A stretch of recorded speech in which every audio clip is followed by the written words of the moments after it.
how they are in white raiment. How will those? Kumusta man po sila?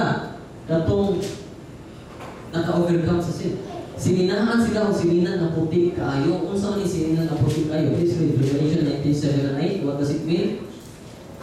Revelation 19 verses 7 and 8.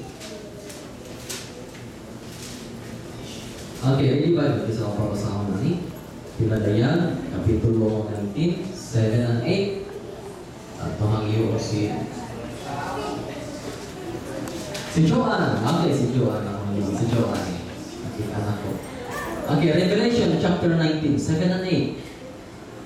Revelation 19, 7 and 8 says, "Let us be glad and rejoice and give honor to him, for the marriage of the Lamb is come, and his wife hath made herself ready.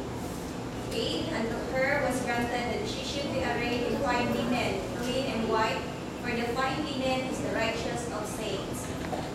What is that white linen? White linen? The righteousness of the saints. Pagkamatao na ini, kanilig pasapot ingon diha nga